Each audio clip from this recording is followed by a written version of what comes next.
Sad je prosječan gost koji je apsolutno... Znate, ima onih dana kada vam gosti otkažu i onda... On je radijski voditelj, on je jedno od glavnih lica na koje pomislite kad pomislite na jedan mik. On je također jedno od glavnih lika kad pomislite na jedan od najgledanijih zabavnih televizijskih šova, Marija Pomija. On je još puno toga. On je Mario Lipovšek i danas sjeda na naš kauč. Bog svima, evo nas na još jednom kauču. Prije nego se zalaufamo, samo da se zahvalim ZTC-u Rijeka koji je podržavao ovaj naš projekt i naravno hvala svima vama koji gledate putem portala Filman.hr. Bog Mario. Bog tebi. Di si, šta si, kako si? Mi te tu čujemo barem, ali ljudi koji sad nas gledaju, a da nisu iz Istre i Primorja, vjerojatno se pitaju. Aha, da. Di si?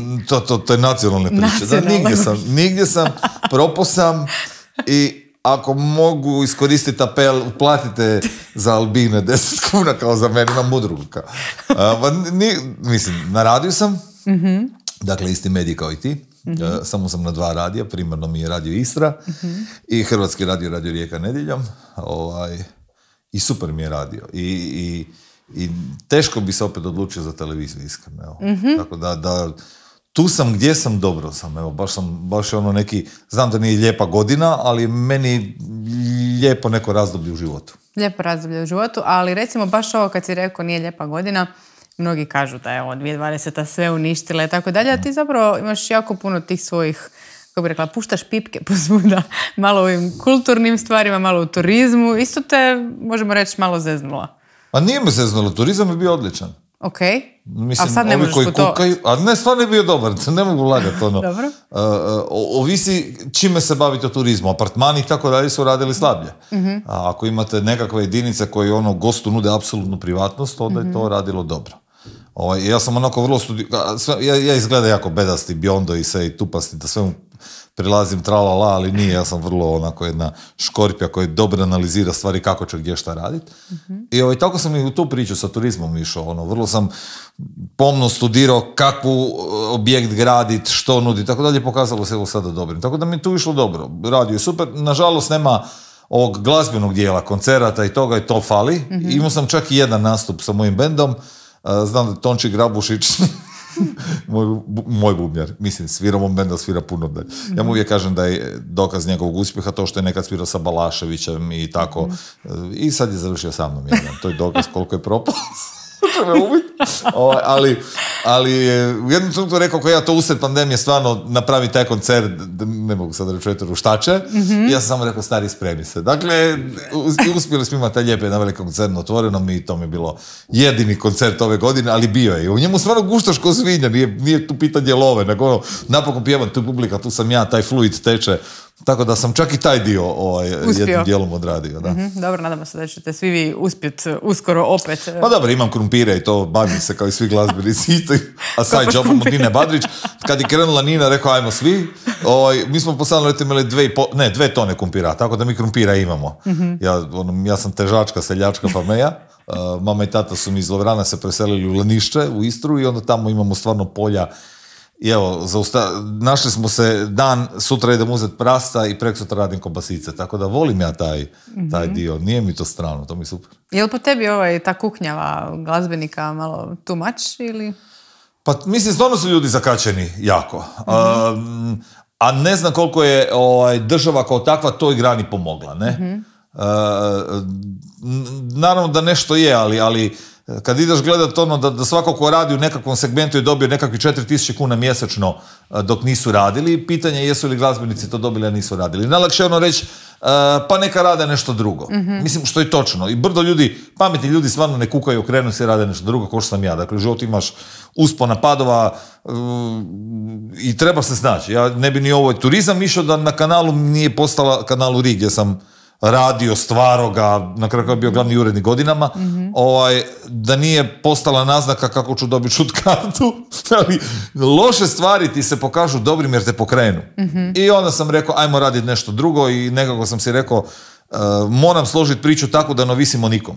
Nebitno što ti uložiš u tvoj posao, ja u svoj, ali uvijek postoji nekakav gazda koji će reći, niste mi vi Bog zna, i čao. Tako da mi se recimo u jednom trenutku to i na kanalu dogodilo, ali me barem onako okrenulo. Tako mislim da radim nešto drugo. Tako da mislim da je ovo prilika glazbenicima da osim toga što je ljubav i super je to raditi, ali mislim da čovjek mora imati jedno dvije špine, jer ovakve stvari se nažalost događaju kada nekako moraš, egzistencija mora tu biti, moraš nekako preživjeti. Da, ovo kad kažeš da ima tih tako šefova, vlasnika, kako hoćeš, koji dođu i kažu jednom trenu, ne znam, nisi mi ti baš to, pa sad imamo ovaj trend po zagrebačkim radijima gdje su im prestari voditelji, voditeljice i tako, sad ne idem baš u neka imena. Ageizam. Ageizam. Kako si ti podnio tu situaciju? Pa ja super, jer mi Albini lijepo starimo. Dakle, to je prednost nas Albinu. I sve više s godinama ličimo na Djeda Mraza, a uvijek dođe taj dio doba godine kada je dobro da imaju jednog lika takvog na radiju. Tako da ja svoje komparativne prednosti uvijek igram na njih. Uvijek, znaš, ono, kad dođeš pričati s vlasnikom, pa doće Božić, pa treba će ti. Treba će vam djedit. Tako da igram na to i to pali. Sada, dok budem mogao prodavati u štoriju, ja ću je gurat. Ma, kod žena je to puno više izraženo, stvarno. I sad kad su napadali, pred malo je bila fora oko Barbare Kolar i njene haljine i tako dalje, ono, da je, ko pogledao Čulića kako izgleda? Mislim, Čulić nemoj se naljutiti, ali no, koja kilica dole bi mogao. Tako da, mislim, ja bi mogao, ne sam on, ne. Tako da, ono, postoji taj seksizam, na žene se gleda drugačije, vi ste jedan, imate taj stereotip ljepote kako morate izgledati, tako da, čim od toga nešto dodara, to je Jezuš Marija i tako, vrlo smo kratkog fitilja, volimo odmah gaziti to, iako je Barbara, ono, baš top voditeljica i na radiju, na televiziji i on, na kraju kad znamo se godinama i radili smo x puta skupa i super je gušta raditi s njom, tako da je ono baš, doživljava se ta nepravda. Kažu da oni najbolji opstanu, oni koji, eto, imaju nesreću imati šefa koji ide za trendom, nažalost dožive što dožive, jer je tako, jer i radija su se promijenila kroz vrijeme. Ja sam počeo na radiju kad je radio bio jedan, pa srećom radim još uvijek na radiju koji je dovoljno spor. U smislu koji daje prostora i komentaru i čakuli i tako dalje. Sada su radi onako germanski tipizirani, toliko sekundi ovoga, ne smiješ više toliko priče, iza toga, iza pjesme mora ići teaser, dakle, ne, sve što ja nisam. I sreću da postoji još radija, a ja hvala Bogu se bliže već po penziji pomalo, pa se nadam da ću do izgura do onda. Sreću da postoji radija koji se ta old school priča gdje si ono možeš malo dati ono vremena, ne moraš baš sve biti u sekundu. Zašto ti ne fali televizija? Pa zbog toga, evo, kao sada, ja sam sad morao ići obrijati još išao da ne budem baš najgora svinja pred telkom, pred kamerama, a radio ti dozvoljava da dođeš, ove godine, to je super bilo, ove godine sam delao kad je bio prvi lockdown, onda sam od doma radio. Ja sam se iskucio, napokon ono, dali su mi tu aparaturu, sve, ja sam to ono, u eter išao za radio Istro doma i onda sam napokon ono, biti u gačama i voditi, to je super fora, lepo se vam u dan, da hodiš, kuham kafe, u međuvremenu kuham ručak, onda me uzeo, u eteru sam da trčaš, genijalna fora. Tako da radio ima te prednosti koje televizija nema. I televizija je jedan ogroman stres. Ono, od varijante kada sam radio, od varijante kada sam radio, dakle, na lokalnoj televiziji, a tamo sam bio nekakav šef, pa to nosi sa sobom stres organizacije, odnosa s ljudima, što je. Do toga kad smo radili na Novoj TV, na RTL-u ili na HTV-u, to je taj stres gledanosti. Sjećam se pokojni Svilan, ja sam imao traume od njega. On bi ti nakon svakih bijelih udovica koji su tad išli na Novoj TV, mi smo čekali, mislim da su išli petkom ili nedjeljom, ne sjećam se više, i čekali poziv, Davor i ja, Jurkotić, od njega, koji bi, dečki, nije dobro, šer je bio toliko. Dakle, imao to ono šer je avion, samo smo mi u to vrijeme stvarno bili najgledanije emisije i čim bi to malo palo, oprostite, ali moram. U redu je. Snimam, ne mogu, doviđenja, Bog! Bože. Ljudi su glupi kada ne zna da snimam. Dakle, da, Svilan bi tako zvao. Čim bi šer malo pao, to je već bilo sastanci, što se radilo krivo, znaš. To je jedno onako stresno zanimanje koje izgoriš. I mislim da Hrvatska televizija u načelu rade krivi posao jer jako trče za tim. Nas su izmuzli, mi smo išli in continuum. Da, dakle, niste imali pauzu. 3 sezone. Talijani to rade pametno. Ideš 4 mjeseca ili 3 mjeseca, staneš, pauza do sljedeće godine. Ovdje, kad je nešto trend, kad je nešto fora, onda se to izžmika do ono i u jednom trenutku sam ja rekao dosta. Davor je nastavio raditi jedan dio tog po tim lokalnim televizijama, ti u Zdrav mozak je bio dio emisije.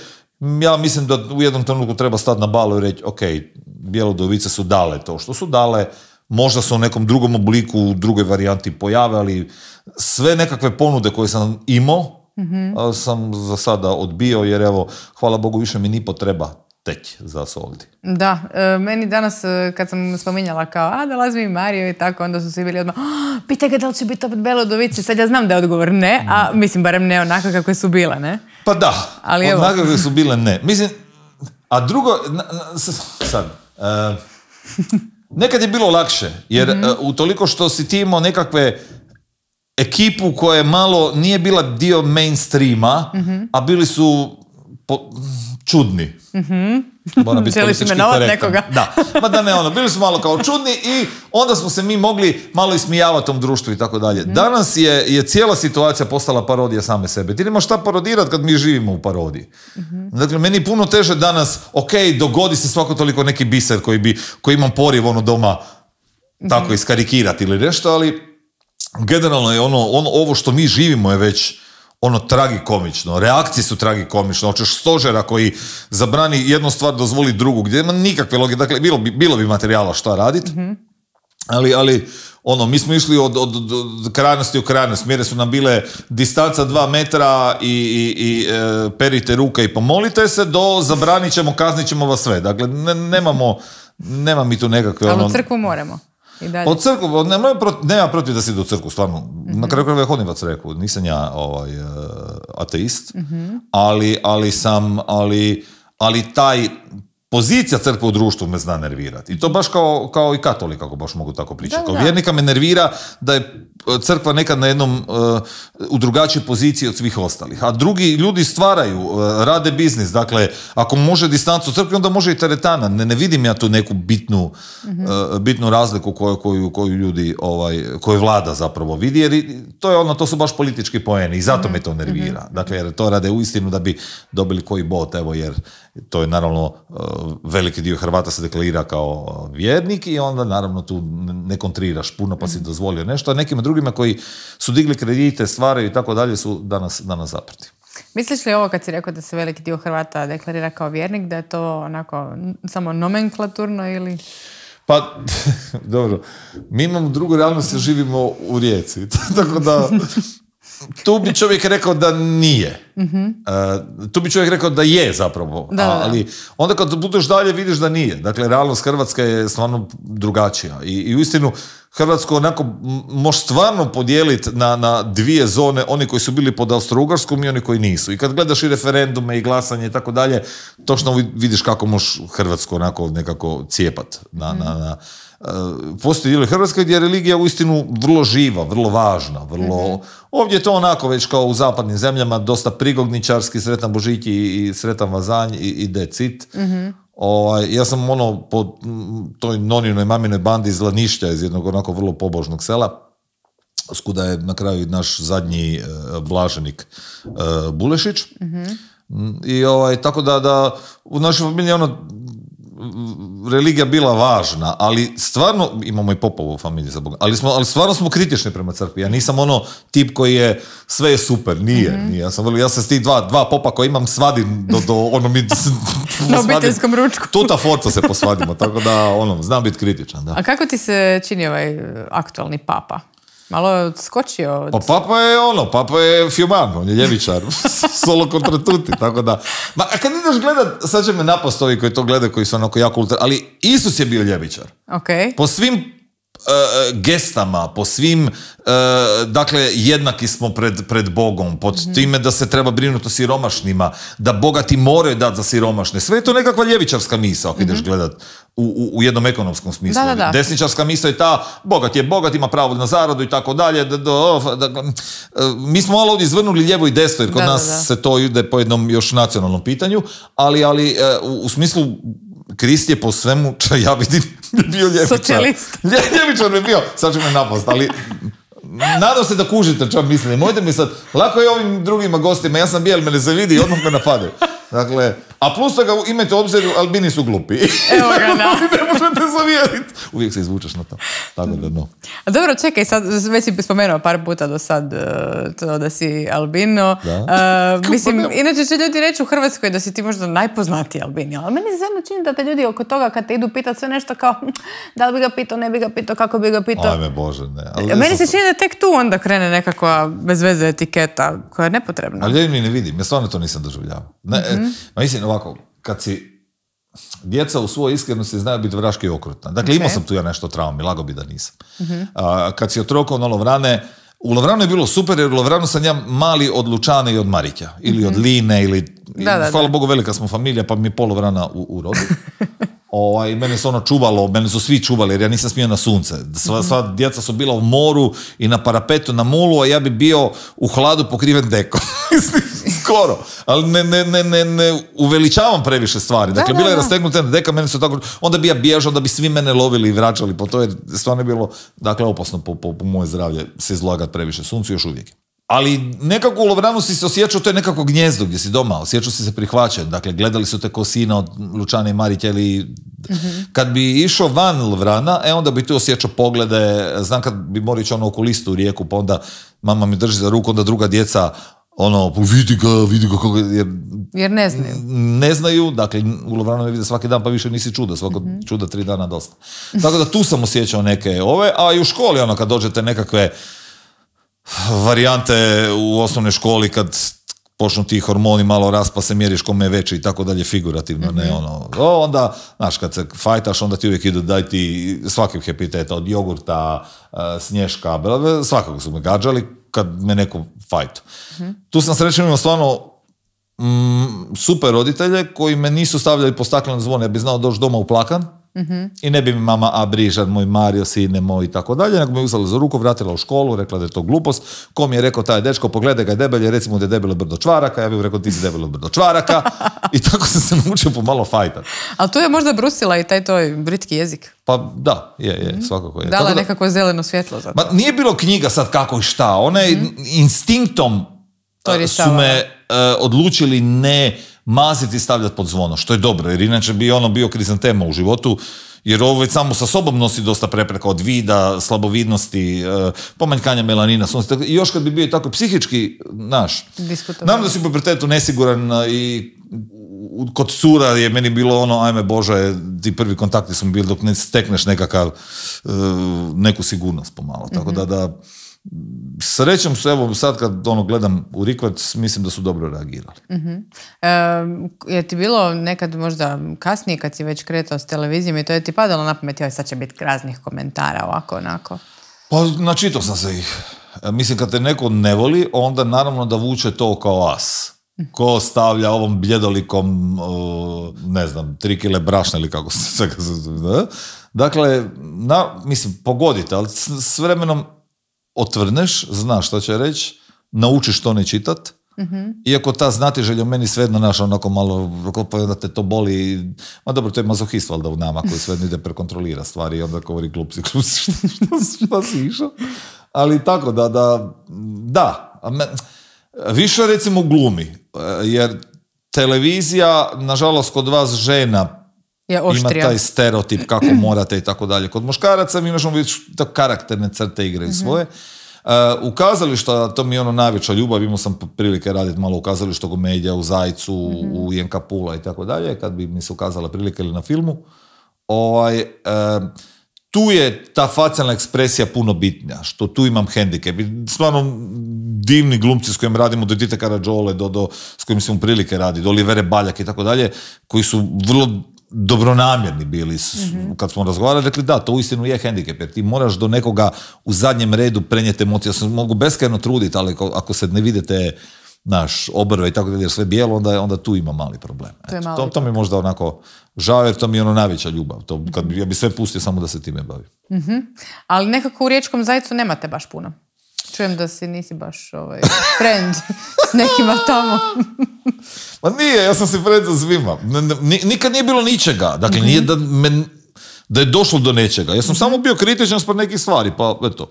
Ali s vremenom naučiš da svaka akcija ima reakciju ili posljedicu i kad si kritičan, ako ljudi to uzimaju srcu, naravno da te neće nikad angažirati. I ja sam na to spreman, mislim, bio odmah u startu i bio kritičan zbog stvari koje mi se evo tamo neke predstave ne sviđaju, neki postupci ne sviđaju i tako dalje. Tako da nije to pretpostavljam jedini razlog, iako radi se musical i tako dalje, tu sam nekakav fakt gdje sam ja relativno doma, relativno. Ja bih rekla poprilično. Pa, hvala, thank you.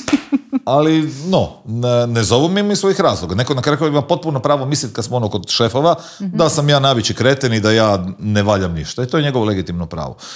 To što publika misli drugačije, ok, to može biti tebi meni nekakva satisfakcija mala jer te neka nona farma na cesti, jako ste bili lijepo to stvorili, tako, ali taj koji odlučuje te neće angažirati.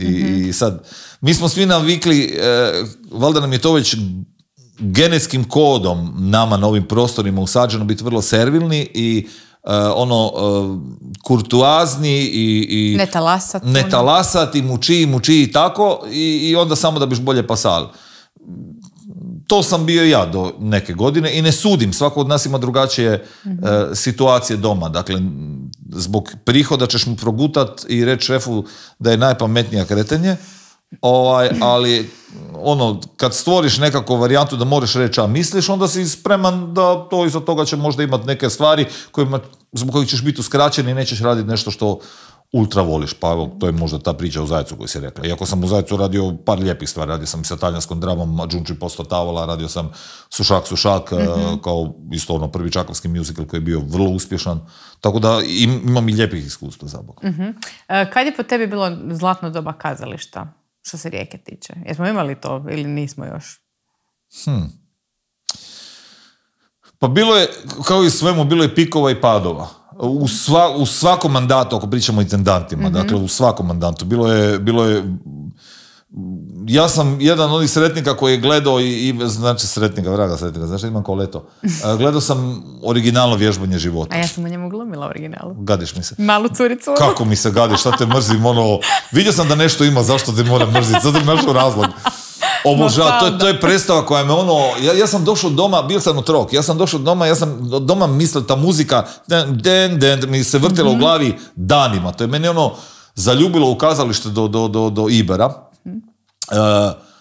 Gledao sam, imao sam pametnu profesoricu i to moram reći, nekako onda je postojala ona muzička omladina, ako ne znam, imaš koleto i tipa možda, da? Ako se sjećaš toga, dobro. Onda smo to sa razredom išli kao gledati te predstave. I znam da je naša razrednica tada odlučila, prvo nam je bila Hasanaginjica, rekla da će nam to biti preteško. I odlučila je gledat, mi smo gledali gostovanje, ili je bila predstava, više ne znam, Nušićeve gospođe ministarke, s kojim sad Olivera slavi svojih 20 godina rada. Malo duplo, ali dobro. Olivera 20.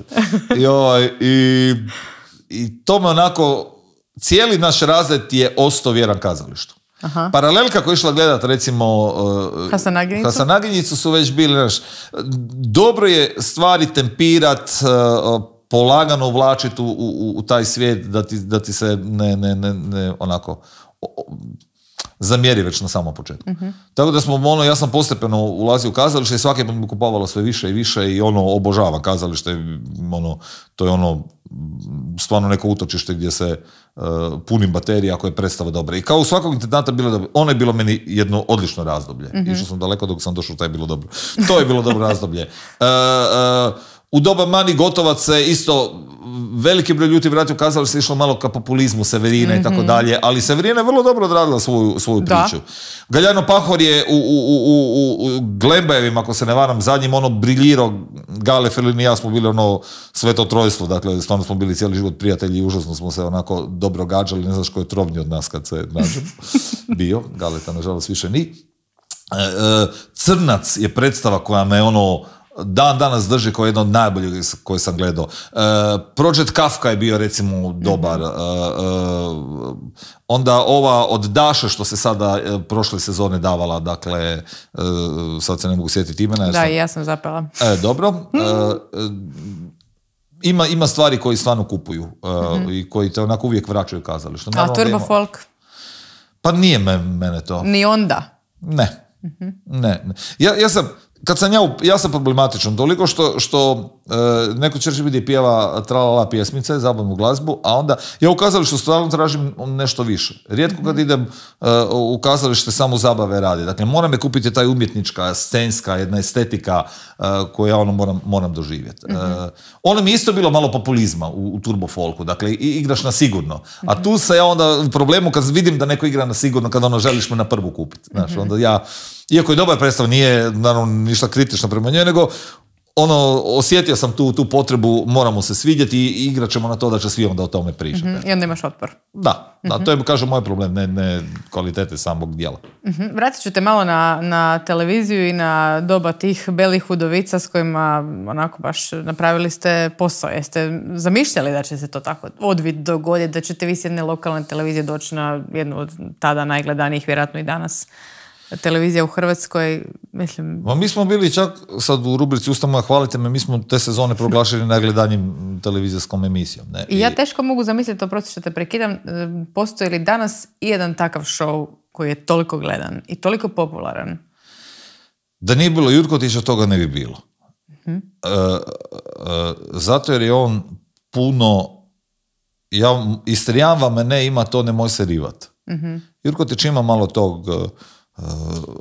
upornijeg mentaliteta, on će zvat, on je malo besramniji, ako mogu to tako reći. Ja, on bi to rekao za sebe, ja mislim isto. Da, i stvarno, to je bila dobra kombinacija, jer ja sam imao taj jedan segment koji sam uložio u priču, on mi je jedan drugi. Bez jednog i drugog to ne bi funkcioniralo. Stvarno, falilo bi ili jedno ili drugo. Radili smo to na kanalu RIS čiste zabave, mislim da su one na kanalu RIS osobno bile bolje. Upravo pričamo o tome jer nisu bile opterećene. Dakle, mi bi tamo znali zvat gosta, sjećam se, mislim da je bila ili Jasna Zlokić ili ne znam tko, i ne rekli, Davor, ja bi se svađali ispred emisije ko će reći prvu uvodnu riječ, jer je to išlo live. Ja sam rekao, neću ni ja. I mislim da bi krenula, znam da je bilo to, jedna scena je bila u bolnici, je zadnja sezona ili preksanje, kao u bolničkoj sobi, i mi bi ležali svako na svom krevetu i Jasna Zlokić, ne znam ko je sjedila na stolici u sredini te bolnice. I niko da krene. I krene špica, ovi daju kad krećemo, idemo live. I niko ne krene. I šuti on, šutim ja. I mi se počnemo, umiramo od smijeha. Ja sam Zlokić brižna, ne Boga gleda. Twilight Zone. Niko niš ne govori. Ovi šize. Dakle, mi smo se urnebesno zabavljali. Nam je to bilo jako zabavno. Tako da, mislim kad vidiš da se neko iskreno zabavlja dok nešto radi, da to kod publike prođe dobro. I danas toga ne vidim. Sve je nekako namješteno, izrežirano. Mi smo bili malo izrežirani. Evo, to je nekakva prednost. I kao što rekao, Davor je stvarno bio taj koji je i to malo guro prema Novoj TV. Ja sam bio taj malo više u rikvercu, tako da nije bilo njega teško da bi mi ni rivali do Nove TV. Što je onako... ali s druge strane, ja sam neke druge momente uvaljivao i kreativnije možda na trenutke ubacivo ideje što raditi itd. Ko je smiješniji od vas dvojice? Pa... duhoviti mislim da sam ja. On je smiješan jer ima smiješnu facu. On ima tu facu od hrčka, ali nije duhovit kao ja. Mislim, ovo ćemo morat pustiti. Pa da, on to zna. Barbara Udovičić, ja smo mu govorili uvijek, napravi jednu facu hrčka. Kao, to je najbolje što možeš napraviti. I to je to. Kao, to je vrh. Pustimo, znamo, jer se ja on slabo gađam. Samo mu ti to pusti. Dobro, čula sam da je svojedobno znalo biti i oštrih fajtova. Da, jer... Oko čega, za Boga miloga? Pa, svi koji govore da ne postoji ego u medijima, naravno lažu, u svakom poslu postoji. Kamali bilo kojem poslu koji je onako na prvoj crti, dakle pred publikom. Mi nismo imali probleme ega, mi smo imali problema organizacije, kako je on nešto, mislim imali smo probleme ega, ali nije to bio fight. Na trenutke je, ali čak sekundarno. Dakle, on bi znao prekidati snimanje i otići šajer, nešto nije po njegovim, jer bi ja njega s nečim iziritirao, jer ja ne bih htio nešto tako raditi i tako dalje. To bi se znalo, mi bi se znali popfajtat i snimanje prekinuti do te granice. Doduše uvijek je bio on taj koji bi odlazio sa snimanja, ne ja. Ja bi planuo, ali onda bi govorio, ja moram biti pametniji, ja moram ispast cool, on neka bude seljačina koji odlazi. Ja govorim, dobre, ali to nije način, uvijek bi ušao taj u mene Santo subito. Davore, to nije način, njega bi to izbediralo. Da vola? I tako da bi se mi fajtali. Ali znali bi baš biti onako vatreno, tako da ekipa koja bi snimala s nama bi znala za ovo. A ko se dulje duri od vas dvojice? Ja sam taj. Da. Ja sam taj, on brže plane, ja se brže durim. Sad ispadamo ko bračni par, kao ono. ali da, pa jednim dijelom smo funkcionirali kao bračni par. Da, ja duže držim nos i duže se durim od njega, ali on brže plane od mene, on je vrlo eksplozivniji i možda bezobzirniji. A kad je neko, ja osjetim na trenutka bezobzirnost, onda ja mogu držati nos do ja sam prima u omo i fuck off i nećeš. Tako da, ja duže držim. Da. A dobro, a ninja? A ninja su bile meni super. Ninja su mnogima bile super. Meni su bile ninja super i žao mi je što do gledatelja nije došla bolja varijanta. Naime, ne znam, je li ti to da Rikot pričao? Mi smo snimali ninja, a prima vista. Aha. Dakle, došli bi tamo i gledali to. Oni su nama dali nekakve ozbiljne papire, kako su to ozbiljni sportaši, kako on skače od ovoga, kako je on vježbo. Ja koga to zanima? Mislim, šta? Prvo plus toga imam hendikep, ja ako budem čitao ovo, ja ne vidim šta se događa na ekranu. Ti gledaš u neke male ekrane i onda kao komentiraš događaj, ne? I onda smo mi neku dobu bacili te papire i pričali, samo znali kako se ko zove Yokami Nakimoto i ta neka njihova super imena koju stvarno se tako zovu i Šivoli, koga voli ministrica Holi i tako nešto su bili ali je priča bila tada smo mi, znaš dođeš sa kanala RI i to je lokalna televizija, naša draga, gdje brdo stvari ne funkcionira na lokalnim medijima. Jer nemaš dovoljno resursa, ti nemaš kameru kada hoćeš ti, nemaš nekog producenta koji će ti pomoć, dogodi ti se da ti nešto snimiš, neka mona ti nešto to mahne u kompjuter, neki folder, ne nađeš nikad. Obriše. I sad mislim, TV smo stari moj, to je ozbiljna firma. Bila je toliko ozbiljna kad smo počeli raditi u Davice da sam ja išao na Hrelić radi scenografiju, kupovat stvari, šta ćemo staviti. A onda kad su došli ninja, mi smo snimili, zatvorili smo se u taj Žgabucin i snimali, komentirali, mi smo snimali da ga u 3 dana ili 2 dana, jedan vikend smo gore snimali 30 prvih emisija, koji su bile odlične. Zato smo mi prvi put to gledali i mi smo se iskreno smijali, jer nama bilo smiješno kad bi neka gospođa koja je izgledala kao Boljkovac, mi smo zvali Boljkovac, dakle konkretna, skakutala po tim gljivama i padala, mi smo se stvarno, suze su nam tekle, znaš, iskren smijeh probija ekran, probija rampu, dođe do publike. Sve, da.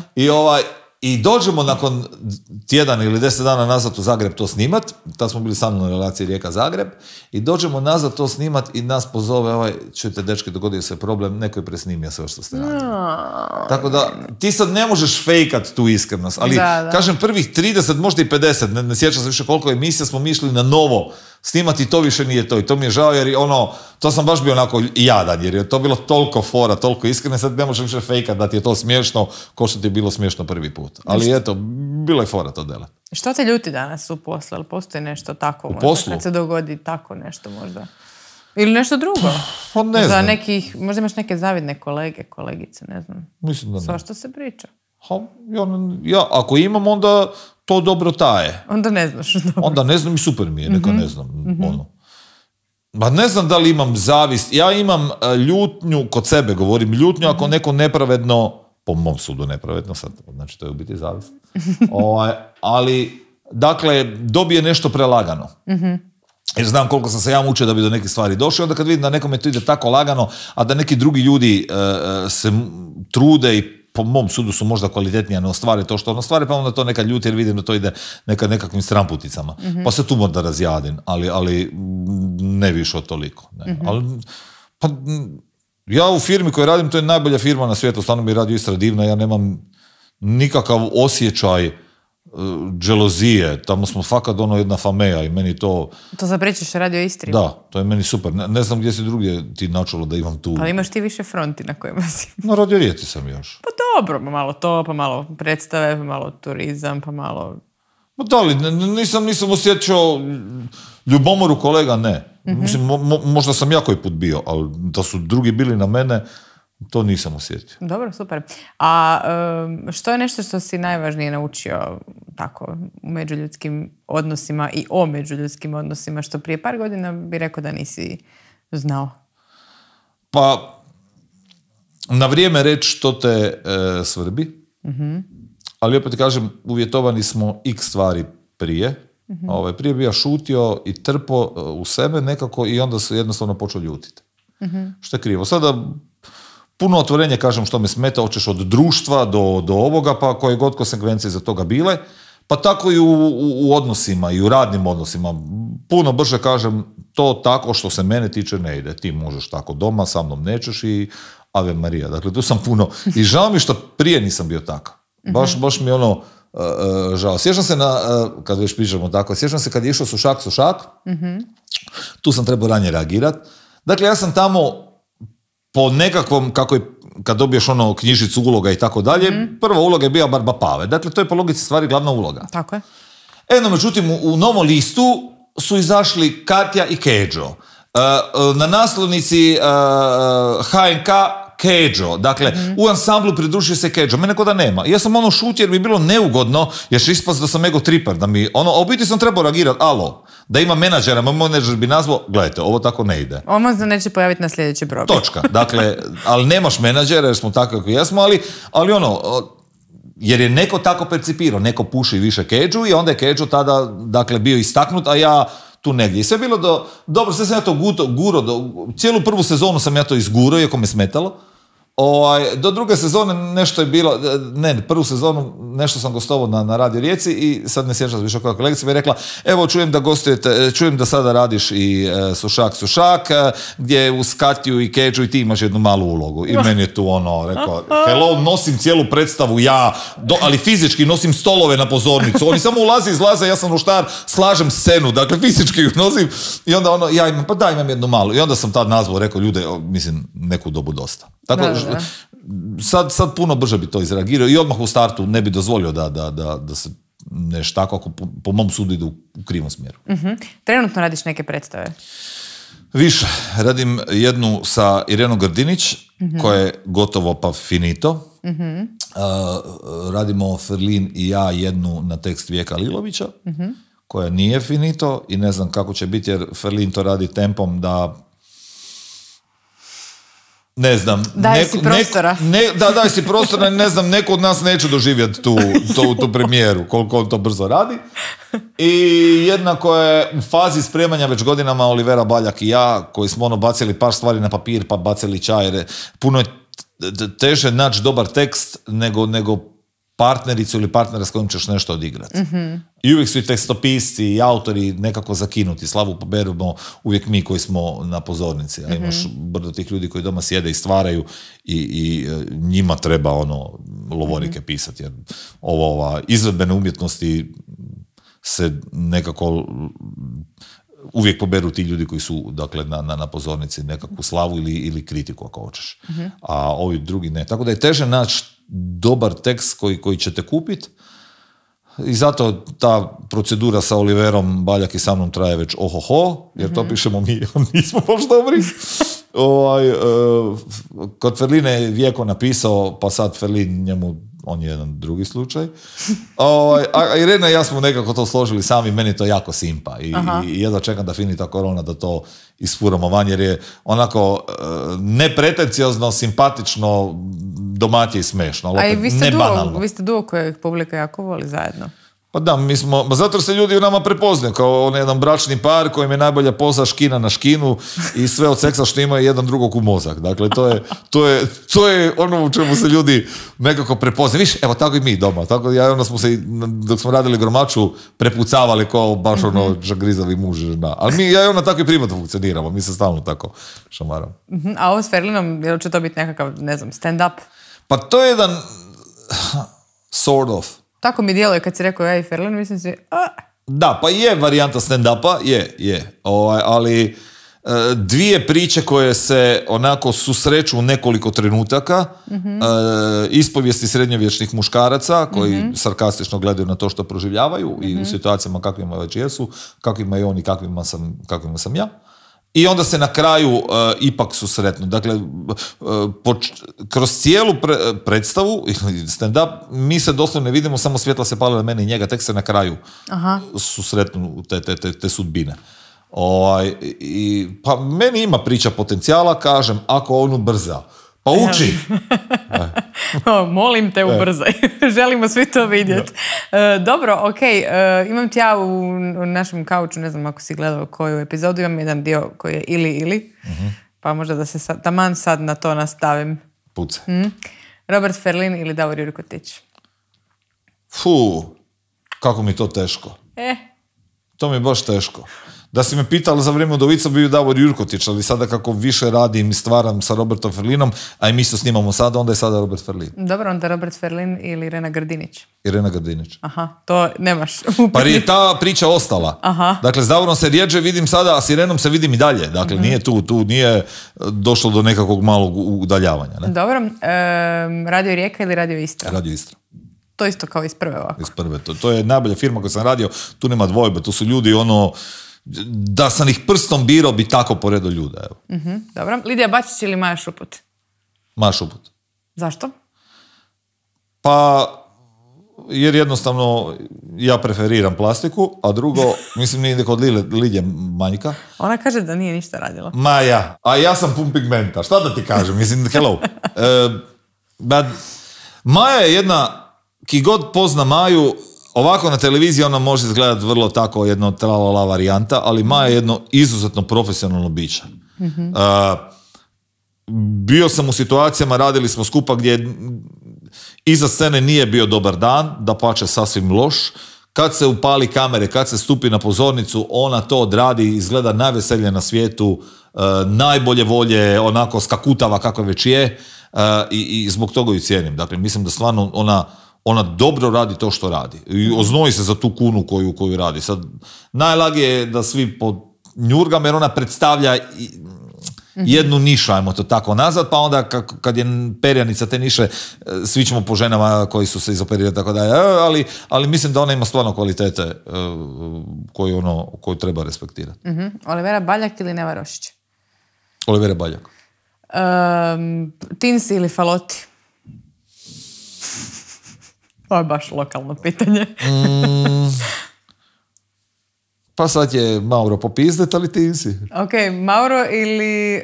Mauro... A ne možeš Mauro ili Nikola. Ne želim odgovoriti na to pitanje. Ja na to odgovorim. Vi koji gledate van ovog bazena Istre i Kvarnera, to je kao da pita, ne znam koji je najveći feud bio kako ona serija bila feud između Crawford i ove druge. Ne možeš to pitati. Dobro, ajde, ne. Ajmo da ovako, Mauro Staraj ili Šajeta? A Šajeta. Aha, to je lakše. Dobro, ja i Šajeta smo od Bionde Lovranke, imamo izviđače, imamo puno dužu povijest za Boga miloga. Dobro. Ne moraš tu... Damir Kedžo spomenuti već prije ili Marko Tolja? Damir Kedžo, s njim sam bolji. Tina Vukova ili Mijana Govetić? S Mijanom Govetić sam bolji. Znači to sve kao s kim sam bolji. A mislim kako gdje... Ne možeš odvojiti samo ljude... Imaš problem, a pretpostavljam da ga imaš i ti. Ajde. Dakle, poslom koji se baviš, ti više ne možeš opušteno gledati televiziju ili opušteno slušati radio. Jer osjetiš i profesionalno, znaš što je iza toga, znaš što je pozadina. Tako i ovu priču koju mi sad ti navodiš, ako gledam samo profesionalno, možda bi odgovori moji bili drugačiji. Ali kako imam privatnu povezanost s istima, onda znam. Eto. Onda mora biti malo tog, mislim sve je subjektivno na kraju krajeva. Dobro, čekaj, sam imala još koji ili... Drago da sam izbjegao Maura i Nikija. Kvisko, ulažem Kviska na ovo pitanje. Dobro, Putin ili Trump? A bož... Ajde, jednog smo se riješili. A more Niki, more od tega Niki. A ne more sad dva puta Joker. Ali dobro, ni Putin ni Trump nisu dragi, pa ću staviti... Ne znam koji je manje zlo, stvarno ne znam koji je manje zlo od njih dva, ali kako se ovaj mako stavit ću Trumpa jer više nije prijetnja, pa onda eto, super. Kao Trump, dobro. Onda Putin ili Kim Jong-un? A Kim Jong-un, on je super tip. On je super tip, on ti baš cool. Meni je taj tip, ja sam mog psa Dušana, koji je Bostonac, on se zove Kim Jong-un, mu je pravo ime. Dušan je pravo ime Kim Jong-un. Znači, kad ste mislili da je Dušan već dovoljno ludo za psa. A kako je Kim Jong-un? Pa zato, znaš, te pasmine od race, ili ti oni uvijek idu po slovima leglo. I bilo je slovo K na redu u toj kuji koji je. I onda je pitao kako ćete se zove, jer sam odmah ga rezervirao. To i onda sam rekao, pa Kim Jong-un, jer sam nešto čitao o njemu, to mi super bilo. Onako, bit će vrlo autoritativan i moćan, a ovakav je, pojedaš ga na salatu, to je najminijaturni Bostonac kojeg možeš vidjeti žgolja, jednostavno se nije razvio. Ali glavno da ima Kim Jong-un ime. A Dušan zato je došao iz Srbije pa ide po lokalnoj pripadnosti. I onda je bilo logično da se zove Dušan jer je došao, ne znam, tamo iz jednog grada preko suseda naših istočnih. Nisi imao problema na nacionalnoj osnovi s tim? Ne, on slavi svoj Božić, mi sve doma slavimo. Džina moja, imam i Džinu, Džina je iz Knina, ali ono kraljevskog grada Hrvatskog, on se zove Džina i sve to i tako i ona slavi, Duša slavi svoj Božić i sve, mi sve to slavimo. Kako bi ti se zvao pas da je zgrobnika? Čega da se spameti nekog, čuj, da je Ženka bi bila Kolinda. Ja se nadam da će biti Ženka i da će biti Kolinda. Evo, nimaš što tu birat. Kolinda! Odi, zlato, odi! Mislim, ne znam, a da, muški bi se zvao Lambaša. Aha. To je recimo, za vas koji ne ste od ovuda, dugogodišnji načelnik čaj bili recimo na Čavijeh, pa bi bili Lambaš. Ali Dušanu sad tražim curu, i mislim da ćemo zajediti jednu iz Slovenije, zvače se Špela. Tako će ima Dušana i Špelu. To radiš malo jugu doma? Pa ne, jer Džine je nažalost na odlasku, a Duša nije naučen biti sam i onda mora imati neku partnericu, pa će sad imati Špelu Slovenku. Aha. Eto. Dobro. Kad si spomenuo već Kolindu, onda da te pitam Kolinda ili Milanović? Pa ja sam u jednom trenutku skoro zažalio što sam navio da Kolinda ode, ali ja sam stvarno navio za Kolindu. Jer je meni Kolinda bila garancija dobre zabave. Ali moram priznati I 8.000 eura. Da, i 8.000 eura. Ali jer ono zadnje što je ona baljezgala, to je bilo divno. To je bilo toliko šarmantno da sam ja sam na jednom lijepom našom prepjevao to nešto, pa sam dobivao u inbox od tih ultradesničara. Pogledaj se, bijeli komunjaro, šupčino, pederu, svega su mi izdijelili. Bijeli komunjaro? Da, dobro, kad te vrijeđu, okay. ne biraju sve. I tako prijatelju da će me razbiti, tako. A mislim da sam i to otpjevao vrlo onako, djevojka sa sela, ja sam s Grobničkoga polja sam prepjevao. Sjajno. Ja sam s Grobničkoga polja, rumeno milice, pjevam kad me volja, nosim falše trepavice, ne vraćam se u NATO jer znam ja što vas muči, za 8.000 eura svi radit ćete kući. Sjajno. I tako nešto. Ona je u stvari najavila lockdown. Da, pa znala je žena. Samo ne za 8.000 eura. Tako da smo napali ti ultra obožavatelji. Ali kažem, meni je ona stvarno super inspiracija, ali moram priznat da ni Milanović s baljezganjem nije zakazao. Tako da, teško je to odlučiti jer oba dva imaju super bisere. Daš it's a tie. Ko je po tebi bio najdosadniji predsjednik do sada? Apsolutno, moj tata. Moj tata, Josipović. Mislim, izgledom pogledao. Jasno, meni je ono bilo jasno. Tebi je, ali ljudima nije, a njemu nije, što je najbolje. Mene je Josipović primio kao jednog uglednog građanina, ja sam imao prijem kod njega kao ugledni građani županije gdje on nas nešto tapšao po ramenu, bravo, djelatnici u kulturi, dobri ste, mislim, bio sa Radio Istrom. I sad sjedimo tako za tim njegovim drugim stolom na Patovčaku i ja kažem njemu, predsjedniče, a mislim znam ga prije iz glazbenih voda, ne baš, nismo si na pas mater, ali... Okej, da. Ja kažem, predsjedniče, ste vi možda bili u Lovranu neke 70. otprilike? Kažem, zašto? Jeste upoznali neku Lučanu, radili u hotelu Splendid, tako, 70. Bit će neki 3. mjesec, 71. zapravo, da, 71. negdje vrijeme karnevala, pusta. Kažem, pa ne razumijem. Ja govorim, pa pogledajte me. I on i dalje ne kuži. Ja sam rekao, kak je. Baš ako ne kužiš. I samo ono kiselo, jer on je bio jako, znaš, kul se nasmio, i to je to. Tako da, on je onako bio dosta. Ali na kraju, sad mi fali jedan tako miran gradonačelnik, pa dobro, skoro sam pograda, ne držao. Dakle, jedan miran predsjednik koji ne talasa i koji će biti onako jedna fina opcija nakon Kolinde, nakon Milanovića koji isto idu na istu priču, možda bi bilo dobro da imamo jednog tako staloženog i mirnog. Dobro, sad kad si spomenuo grad i gradonačelnike, s obzirom da si tako svestran, posvuda te ima, a i da voliš ovako malo izbrusiti jezik, čini mi se po pitanju mnogih tema, je li te kad zanimala politika? Je. I? Je. Ja sam čak pobijedio u Lovranu. Ja sam trebao biti načelnik općine, ali sam se nekako maknuo od toga, iako sam izvojevao pobjedu. Ove godine smo Ferlin i ja stvarno dugo sjedili i razmišljali kandidirati Seline. Oho? Da. Za Rijeku? Za Rijeku, naravno. Pa čak i za županiju. Bila je ideja da idemo svako na jednu listu. Ko bi bio na kojoj? To još nismo Pa valjda biš ti bio na županiji. Pa ne znam, zašto ne on, mislim, šta? Ti si ovako županijski čovjek. Među županijski. Međužupanijski čak. Lovranje je na granici. Ja sam prijavljen u Rijeci, tako da... A nema veze, ali Lovranje na granici i ti tako radiš malo u Istri. Ima još Mošnička Draga iza. Kužiš, tako da mislim. Ali i onda, ali... I to stvarno isporivaš, stvarno želiš nešto promijeniti. Mislim da smo ovdje ušli u takvu jednu žabokrećenu. Čak i ljudi koji dišu nekako građanski lijevo, im je puna pipa SDP-a, Obersnela ili te strukture koja je nekako pustila pipke u svim porama grada. Ne? I onda smo imali tu želju. Ja sam taj koji je onako digao ruš na jednom trenutku i rekao, šta mi to treba? Onako će me, nema, ni to vredno tega, uvijek će se naći neko ko će te pljuvat i što je najgore, da bi stvar funkcionirala, ti opet moraš ulaziti u nekakve igre kombinacije jer moraš, jer drugačije to ne ide.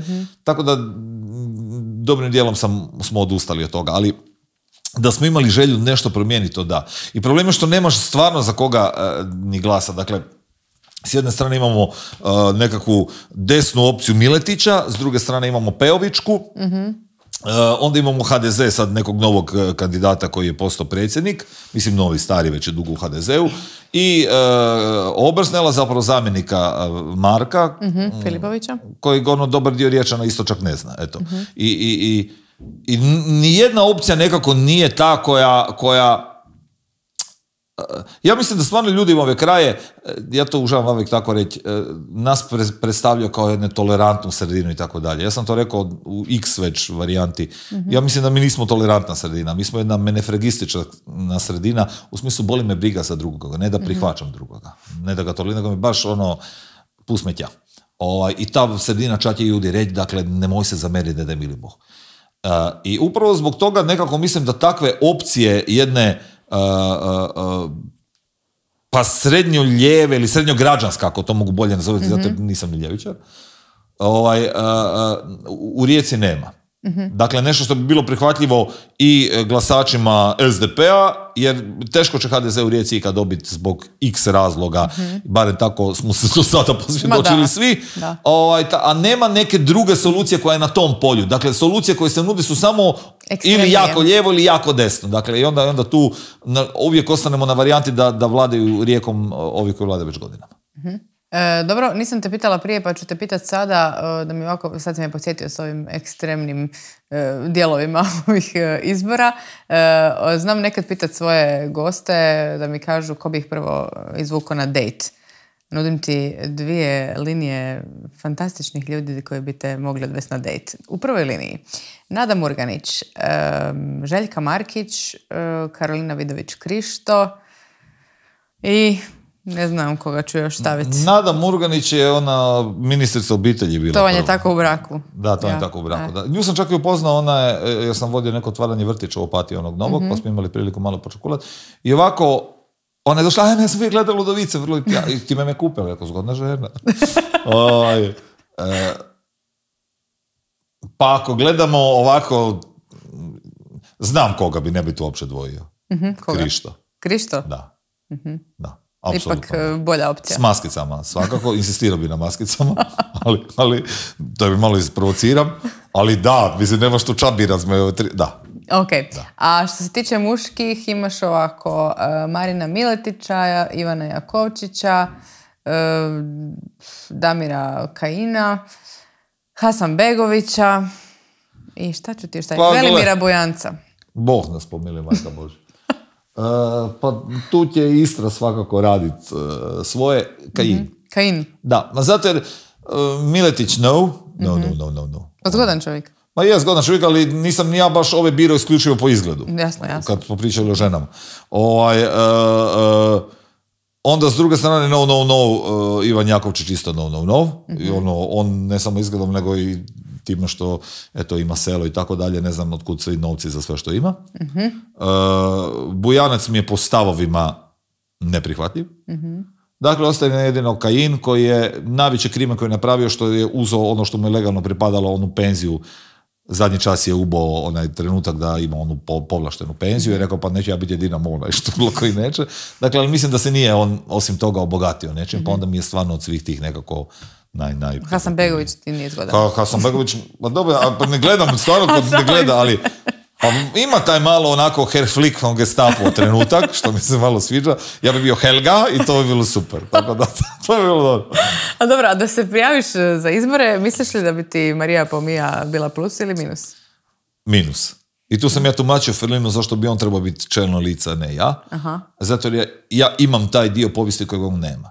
Ljudi koji ne žele razmišljati će to shvatiti kao minus i kao to nešto, eto, to je komedijaš i tako dalje. Oni koji me poznaju više od toga i dalje, a mislim da me i kroz radio i kroz ovo, na ovom podneblju ljudi ne gledaju isključivo kroz to. Dakle, ja mislim da uopće ne, ali... Dobro, ali govorimo šire, eto, bi me gledali samo kroz ovo, pa bi možda bio minus, eto, zato. Ja sam se u jednom trenutku, i to je s Davorom bio priča, kad su udovice bile najpopularnije, ja sam se mislio kandidirati ko Marija Pomija. Glasajte za mene, ćemo svima jebat mater. Dakle, ali... Ja mislim da bi to bila dobitna kombinacija. Da, pa gledaj, Čičolina je ušla u sabor, u sabor, parlament Italija, što ne bi Marija u hrvatski parlament. Tako da, nažalost, ne, jer kod nas je to, vidiš kako Bandić 2 Jurčin ima problema za promijeniti ime, tako i Marija bi se teško mogla prijaviti kao Marija Pomija. Dobro, kad gledaš ovako sebe, koje su ti najveće vrline, a koje mane? Mane su to da se durim svakako. Da, durim se. Pa vrlina mi je što sam trudim uistinu biti onim ljudima koji sam izabrao da su mi bliski i prijatelji. Trudim biti jako prisutan. Nudim pomoć, ne čekam da me neko pita. I tu sam kad krene po zlu uvijek. Stvarno jesam. Znači, pouzdan si. Da. I mislim da mi to cijenim i kod drugih. Ja volim tu jednu ustrajnost i pouzdanost da se na nekoga može računati u datom trenutku, a ne da smo si samo tu prijatelji kad je fešta i kad je kompanija i kad smo u nekoj ekonomiji i tralala. Šta bi kažnjavao kod ljudi? Pa Jel postoji nešto? Imam kratki fitilj, to mi isto jedan od minusa. Sve manje mogu tolerirati ljudsku glupost i sve manje imam opravdanja, jer moramo biti politički korektni i dati pravim ljudima da drugačije misle. Da, ako misle, ali ako ne misle, onda ne. Ako si glup, nemoj misliti. Šta ti imaš biti? Čas si ono drugo pitala, sam krenula. To, da li bi nešto kažnjavao kod ljudi? Pa ja sam radikalan ti po tom pitanju za majku. Ja bi stavio, dakle ti za test da biš vozio biciklu, da biš vozio auto, moraš proći nekakav vozački ispit. Danas ljudi glasaju bez ikakvog da su, moraju proći nekakav, ja bi morao nekakav test inteligencije da ti možeš glasati. Ako se pokaže da ti je kvocijent takav i takav, gle, sorry, glup si, ne možeš glasati. I to je to. Dakle, ja bi to kažnjavao. Jer ako moramo imati vozački ispit za vozit, imati neke fizičke i mentalne predispozicije da bi ja mogu upravljati vozilom, onda mislim da je isto tako bi bilo logično da biramo ko će upravljati državom. I ja bi tu stavio isto nekakav limit koji bi neki stručni ljudi odredili ispod kojeg kocijenta neko ne može glasati i bog te ta jela. Evo. I gotovo. I čak ne bi tu stavio naobrazbu, jer znam puno pametnih ljudi koji nisu završili faks i puno bedastih ljudi koji su završili faks. Tako da mi nije to mjerilo priče, da neko ima jednostavno taj brzi klikar. A ko zna kad bi onda došli do dovoljne brojke da se izbori uvaže? Bez mrtvih, bez glupih, mislim. Pa ne, pa samo sam rekao taj... Mrtve bi pustio. Koga? Ovo što na mrtvi glasa. Hercegovini to bi pustio, jer bez toga nema izbora. Dakle, Mostar i mrtvi idu uvijek, a ovo drugo se da staviti na stol i razgovarati. Dobro. Kad nisi Marija Pomija, koji bi nekakav super junak bio? Marija Pomija je super junak. Lijepo si uzdigla na pjedistal. Pa ja mislim da je. Hvala ti, lijepa će Marija biti kontent. Pa nisam baš od Marvela jako i tih super junaka. Više sam Star Trekker i ta priča. Ali kad bi sad morao biti neki super junak, ne znam koje bi moći htio imat. Pa da sam nevidljiv nekad, da. To da imam onaj plašt ko Harry Potter i da mogu proći neopaženo negdje. To bi volio. Jer svi drugi si mogu dozvoliti taj luksus, pa koliko god slavni bili, ja sam ovako bijel i neslavan, ne umišljam si to, ali sam vraški prepoznatljiv. I onda, neka bi stvarno volio proći, pusmetja. Neke stvari sam si morao. Odlučio sam se sebe zakinut zbog toga jer ja ne idem na bele nedelje, ne idem nikakve fešte zbog toga. Jer se uvijek najde neka mona, batifjaka, odi džabo, vidi to, da ja to ne. Iako bi nekad volio s kompanijom, ali mi nema svaki put živaca za to. Tako da bi nekad volio biti apsolutno nevidljiv. Dobro, sad si rekao batifjaka, to sam te htjela pitat. Ja znam značenje riječi batifjaka, možda neki ljudi koji nas gledaju neće znat.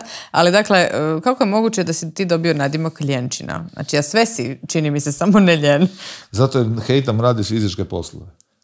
Mislim, ne hejtam ja raditi to oko kuće, Bože, od vrta do to sedneš delan, ali drva sam hejtao od malena. Mi smo doma teplili na dreva i ja kad bi čulo ne zvuk motorke, ja bi izmislio, ja sam imao fakultet predavanja nedeljom.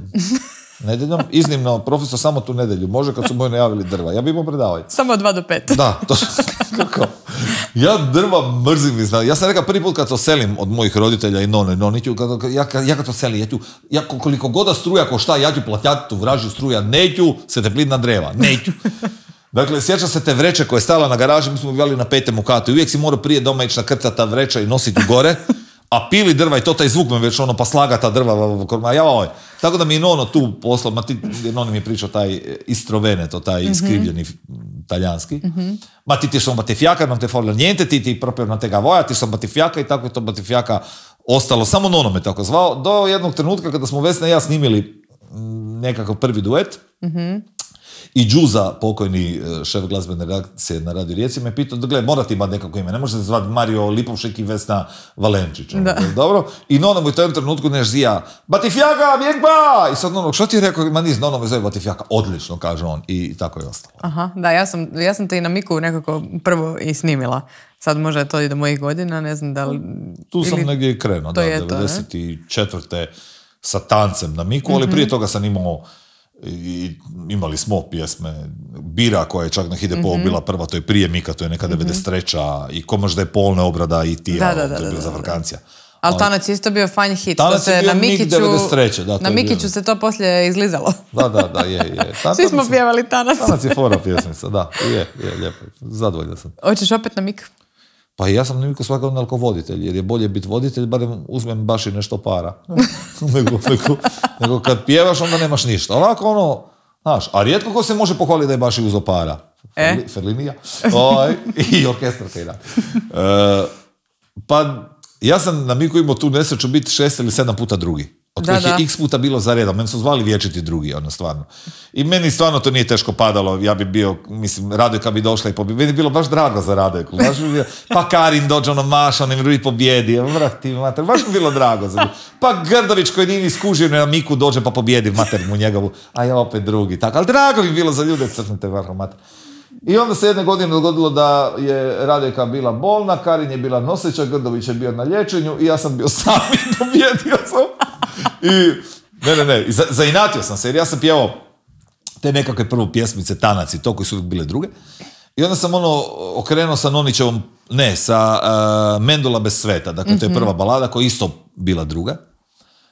I onda mi se par puta još dogodilo to drugo mjesto. I onda sam rekao, ok, skužio sam šta pali, malo tog domaćeg Thompsona, more, kamik, kuš, tu. I napisao sam pjesmu, dakle, tu sam ja doma, tu čuje se ča, sa Turkom skupa i eto, tad pobjedio. Onda sam zaključio bolje stat. Jer sad sam napokon, nakon 7 puća si drugi, napokon dođeš prvi, sad možeš biti samo nas dolun. I onda sam rekao, neću više.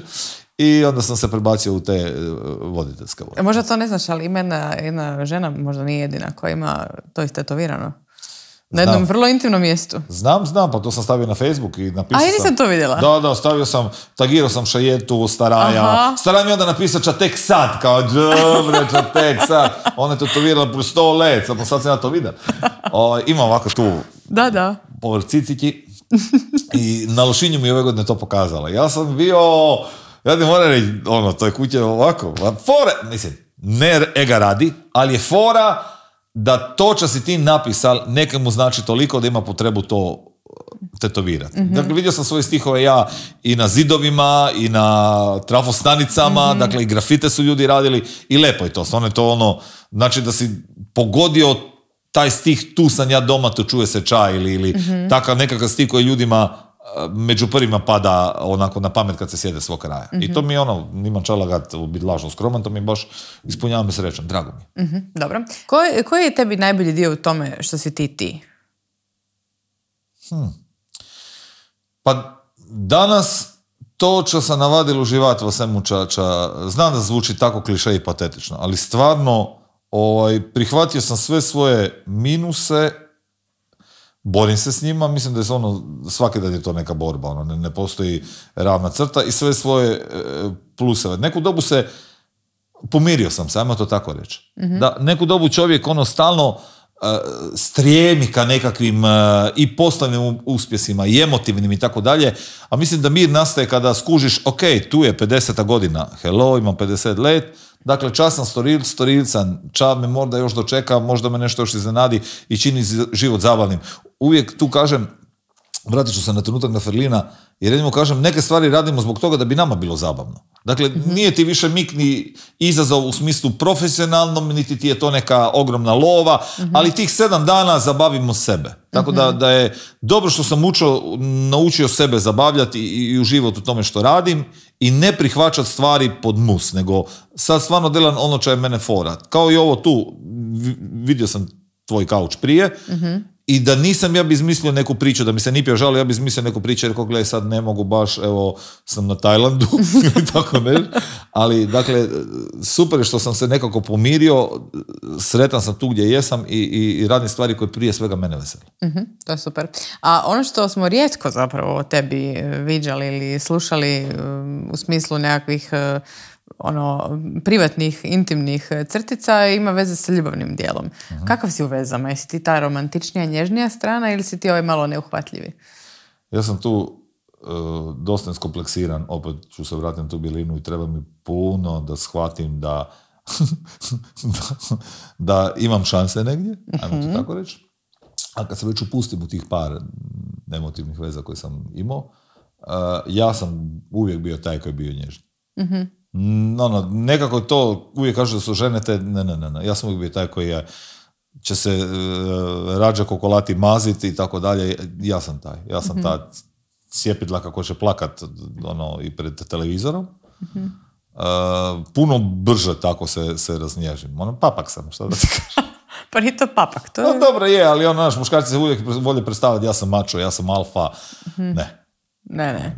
Ma mislim, jesam u poslovima, u odlukama, tu sam vrlo, dakle, u tim poslovnim stvarima šta ćemo raditi, kako ćemo organizirati stvari, kako ćemo organizirati kućanstvo, tu sam dobar, ali u tom jednom emotivnom dijelu ja sam taj koji će više se njahat, više to, ta njinji. Da, pa to bi trebalo biti sam svake žene. Donosi odluke, konkretan, a nježan.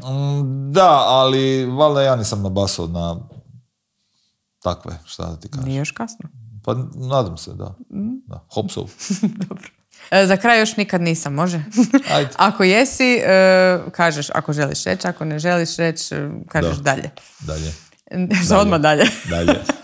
Da ni ne pitam. Dalje.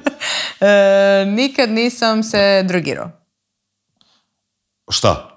Šta god hoćeš, mislim. Marihuana, ako to spada pod... Općenito je pitanje. A, marihuanu jesam. Da, Bože, ja sam izlovradio. Čavanje. Pa ja sam bio sasvim normalno crno dijete. Pustilo je nekog efekta. Posljedica. Davor mi je zafrkavao, ti bi trebao vuč bijelo i dilat bijelo. Ti si reklama za bijelo. Ajme meni. Kuš, kad biš ti bio diler za bijelo, ti si sam sebi bio reklama za biznis. To nisam. Okay. To nisam, ali travu jesam. I jesam gljive. Tamo sam htjela reći, halucinogene gljive su. I samo jednom, zalažem 2 put. I to u Amsterdamu. Bila je neka ekipa, to je najluđa Nova godina koju sam ja ikad bio. Glupe da sad govorim imena, jer ne mogu ljude stavljati u neugodnu poziciju, ali bili smo Daniel Delale, Fashion Guru, ja i još neke 2 cure koje, jedna je urednica na te portalu i sad mi smo završili tako, gdje ćemo za Novu godinu, tad sam radio u Zagrebu i bival gore, više manje. I kao, ajde, oni su na Novoj TV rekli, ajde idemo u Amsterdam, ajde. I prišli smo gore. I sad, te gljive, to se s pametim, zadnju novo leto do novega leta su još bile legalne. Iza toga su to zabranili. U Amsterdamu, u coffee shopovima i smart shopovima. I govorimo, gledaj, provatimo. I sad oni meni prvo, to su sve iskusni ljudi, osim je mene papka iz Lavrana koji nikad provali to, ni. I sad oni, kao, to ti malo zna imat halo, ali ne brini, mi ćemo te hendla, mi ćemo s tobom.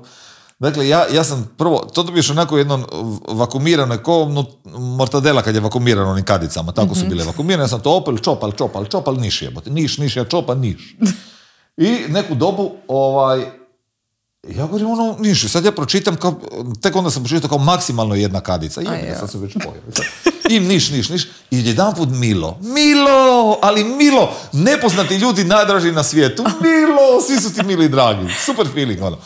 I onda, nakon pola sata čak ti sve Milo, je došao taj trenutak sreće koje me izvali iz Cipara. Ja u životu nisam bio tako sretan. To je umjetna sreća. Danas sam toga svjesna. Ali tada je to bilo toliko... Ja sam cvilio od sreće.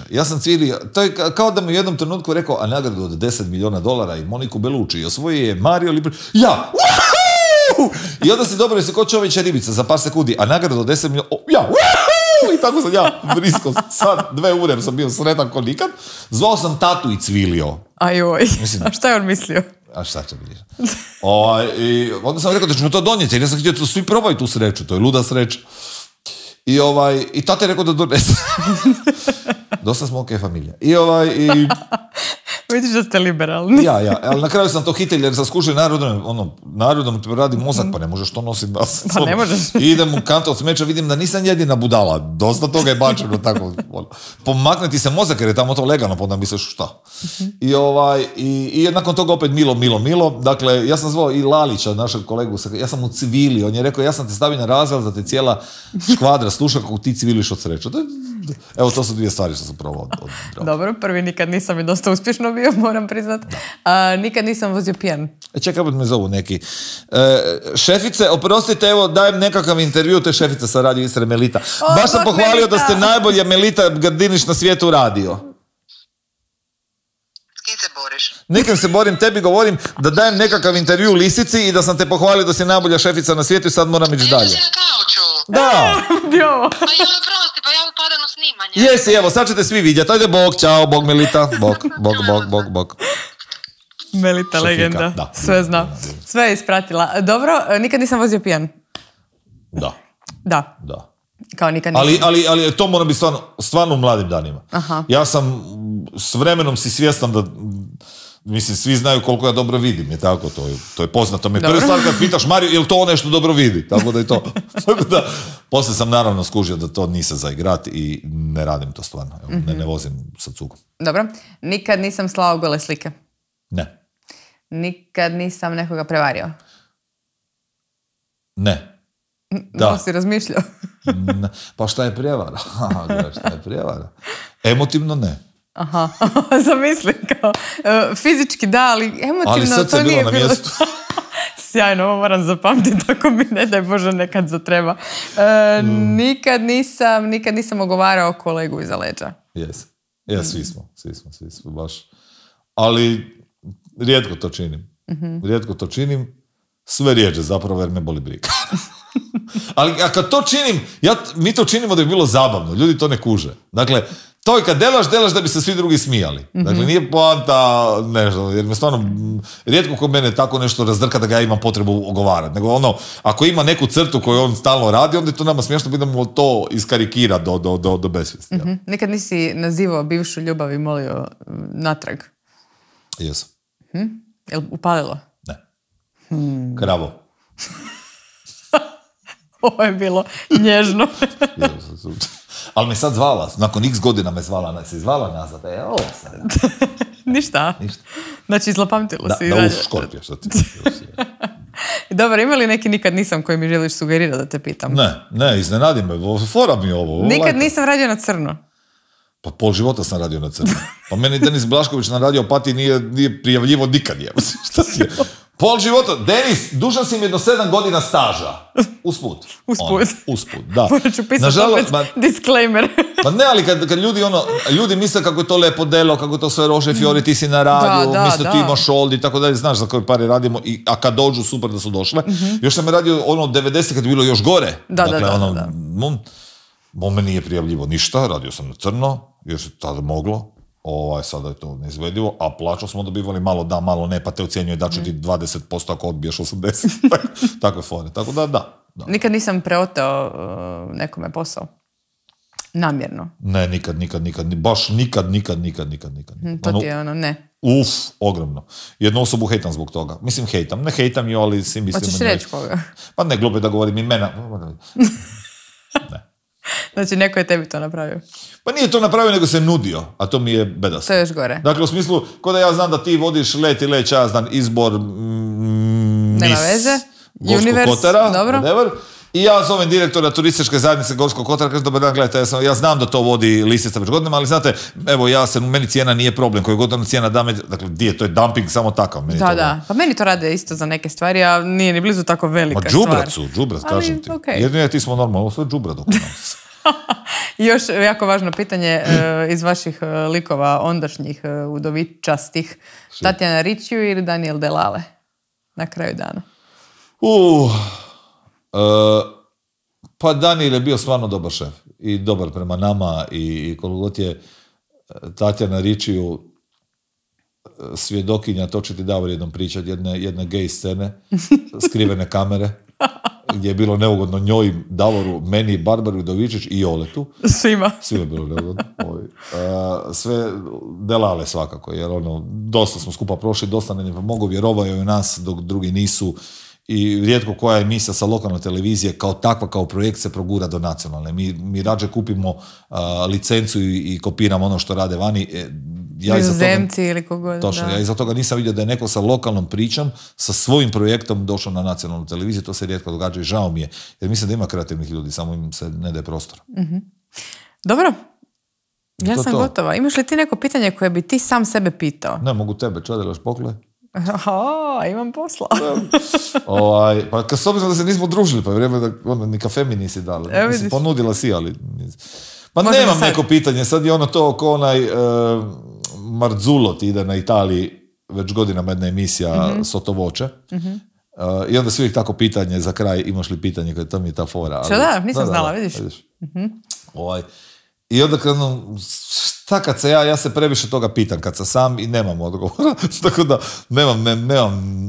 nemam si neko pitanje za postaviti, jer ja znam, snalazim se kako dođe dan za dan, uzimam i tako se borim sa nedaćama, veseljem, problemom kao i svi, tako da ča bude bit. Dobro, hvala ti što si bio na kauču. Hvala tebi što si me prijela na kauču. I hvala vama normalno koji ste bili uz nas cijelo ovo vrijeme, kao i ZTC-u Rijeka koji podržava na kauču. Vidimo se za tjedan dana.